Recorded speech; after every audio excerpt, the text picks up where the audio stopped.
পানির অভাবে পাটের জমিতে সেচ দিতে পারছে না রাজবাড়ির চাষিরা। ফেটে চৌচির হয়ে যাচ্ছে জমি, মরে যাচ্ছে পাট।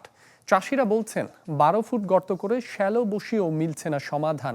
পদ্মা নদী শুকিয়ে যাওয়ার প্রভাবেই এমন পরিস্থিতির সৃষ্টি হয়েছে বলে দাবি তাদের। দেখে বুঝার উপায় নেই, এটি খরস্রোতা নদী পদ্মা। জেগেছে চর, প্রমত্তা নদী শুকিয়ে পরিণত হয়েছে ছোট ছোট খালে। পদ্মার এমন বেহাল দশার কারণে পানিশূন্য রাজবাড়ির উপর দিয়ে বয়ে যাওয়া হরাই, গড়াই আর চন্দনা নদী, যার প্রভাব পড়েছে কৃষিতে। পানির অভাবে পাটের জমিতে সেচ দিতে পারছেন না চাষিরা।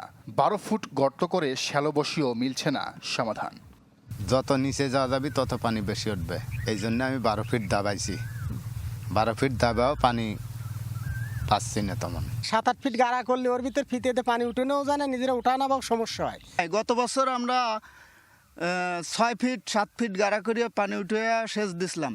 এবার 10 ফিট 12 ফিট গাড়া করে প্রথমে দুটো সেচ দিছি, এখন তো তাও উঠতেছে না। এমন পরিস্থিতিতে পানির অভাবে মরে যাচ্ছে পাট।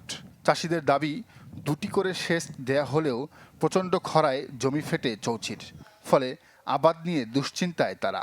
পাটের পরিস্থিতিতে যে পাটের দুরবস্থা, আমাদের পাটের 2-3টা সেচ দেওয়ার পরেও পাট ফেটে গেছে, পাট মরে যাচ্ছে, পাট অনুপযোগী হয়ে গেছে হওয়ার। ধরেন প্রায় 15-16 হাজার টাকা পানিতেই দিছি খরচ, কিন্তু এর কোনো উপকার পাচ্ছি না। পোকা ধরেছে, ওষুধ দিছি, তাও তো মানতেছে না। বৃষ্টি নাই, এই পাতা খায়া যাচ্ছে, পাটের বীজ জ্বালাতে পারতেছে না। বিষয়টি নিয়ে হতাশ কৃষি সম্প্রসারণ অধিদপ্তরও। কর্মকর্তারা বলছেন, এর একমাত্র সমাধান এখন বৃষ্টি, কেননা ভূগর্ভস্থ পানির স্তর চলে গেছে অনেক নিচে। ভূগর্ভস্থ পানি ব্যবহার করার ফলে নিচে পানির রিজার্ভ যেমন কমে যাচ্ছে, বৃষ্টিপাত না হওয়ার কারণে। বৃষ্টিপাতটা যদি প্রতি বছরের ন্যায় হতো, তাহলে আবার মাটির নিচে বৃষ্টিপাতের পানিটা জমা হতো, এতে করে কোনো প্রভাব পড়তো না।